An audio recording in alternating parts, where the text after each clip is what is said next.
Self-realization and meditation. This topic is basically a very deep and very ancient subject.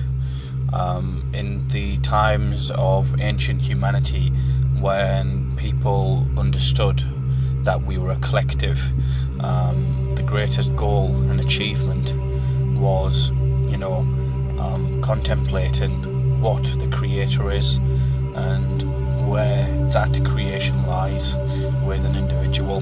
So it was obviously the laws of physics and the laws of matter, but them civilizations knew, for example, at the time of Atlantis, Sumeria, Babylon, the Vedic Empire in India, Greece, how them different continents were connected, and potentially we had a spiritual global race, the ones that might have been responsible for putting Stonehenge together, whether they were giants or whether they had help from extraterrestrials, they were linked to other beings, and how the earth itself was almost like a holiday home or a haven for intergalactic species or beings that would come across.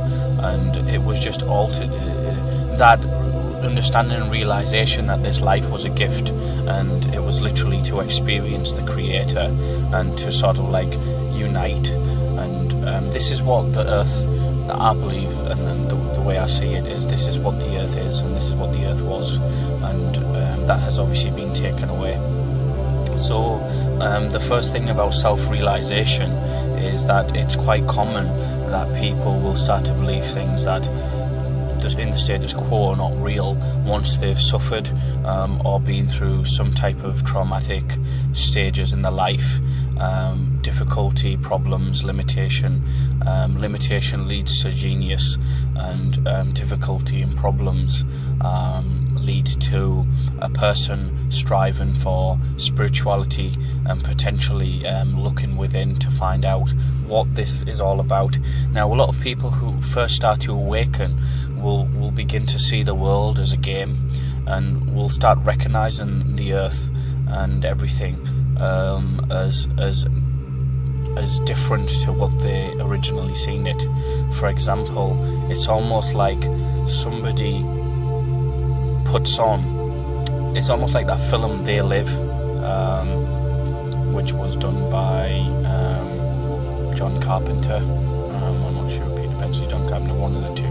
Ridley Scott, I can't remember the exact name, but it was done where it's almost like somebody takes a pair of glasses or sunglasses and puts it onto you when you start going through the original phases of awakening. Maybe there's some DNA changes, I don't know. Maybe when they say genius, when there's a mutation of cells that takes place, maybe that's also part of spirituality. And you start seeing things from a different perspective, and you'll start understanding that some people that you may have originally thought were bad people, seeing them as in a different light, and seeing the people that you understood as being good people in a different light. And truthful people and people who get into spirituality will then start tapping into abilities where they will know if somebody is lying to them, they will know if somebody cheats them, or it's almost like their perceptive abilities will heighten and improve.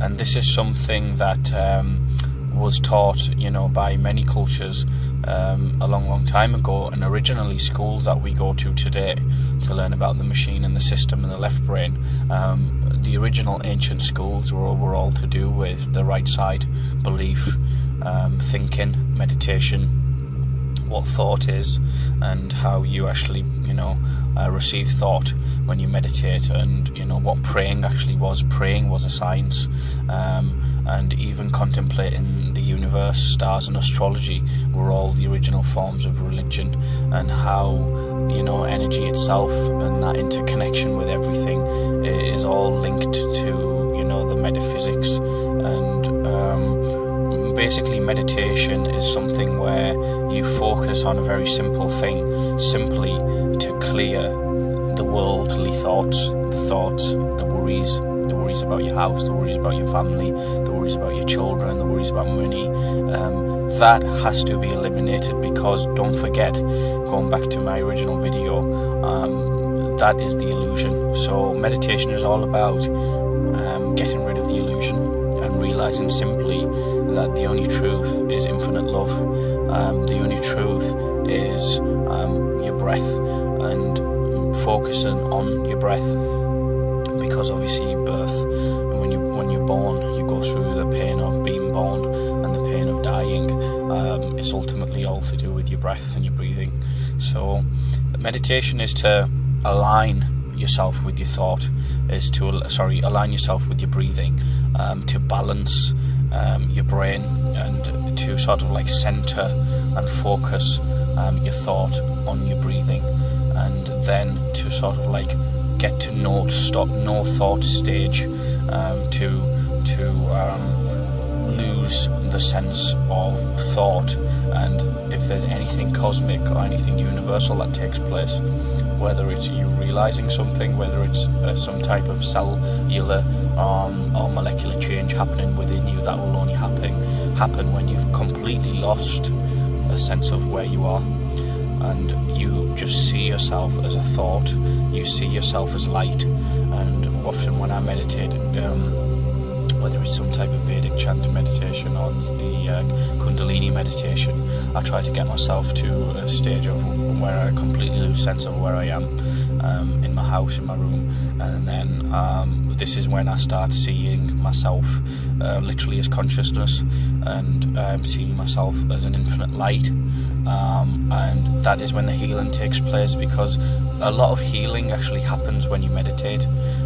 It's potentially healing that we don't understand, but it's a very energetic clearing or healing where negativity from you that is stored within you is released, and that is somehow balanced. And this is where the word meditation comes in.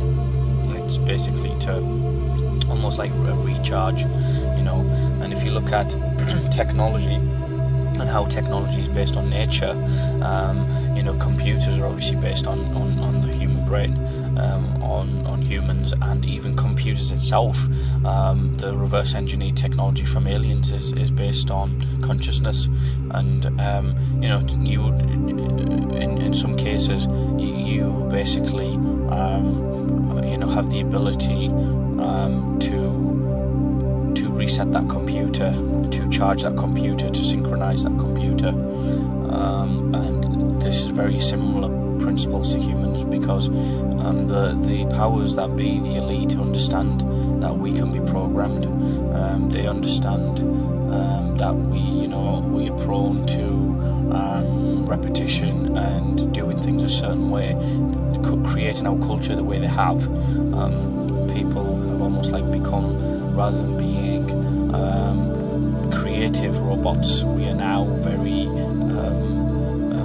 materialistic robots, and obviously that is just serving that system, because great things can be abused. Good people and good things can be abused. And if there is a infinite being out there called the Creator or God that is simply striving to provide and do things for everything in existence, then that's how it has been perverted. It's almost like saying, well, figure this one out. The laws of karma have been perverted, because all bad people do is seem to take things away from good people. So obviously that's the system where you will, if you cause suffering, you will suffer, and people who are suffering simply reflect that out and cause a whole load of other people to suffer. Demons, monsters, whatever you want to call them, people, these psychopaths, these global elite neocons, who have this whole order, new world order. Simply all they're doing is imposing more suffering, more pain, and that's almost like saying, well, how are you going to deal with this one? And they're putting a message out there to love, to the Creator. And prayer is something that originally was done in morning meditation and prayer, two things that you try to do in the early time, 5 o'clock, 6 o'clock, 7 o'clock, around throughout that period. This is when the real changes begin, when you actually awaken at that time in the morning and clear yourself. You will then start to notice changes in your own abilities, in your own thinking, things that you couldn't do before, maybe improving your focus. And there are lots of forms of meditation. You can meditate while driving, you can meditate while reading a book, you can definitely meditate while listening to music, and listening to music is a form of meditation. So it is just literally a balance of energy and how that energy works through you, the energy from the universe, the energy from the earth. And you need to realize simply that there is something within you that is infinite. And once you realize that, once you start thinking about that and acting upon that with prayer, speaking to yourself, allowing your intuition and guidance to come through, this is when you will actually start to experience life the way it was intended. You will actually start living as a real spiritual being, having a human experience.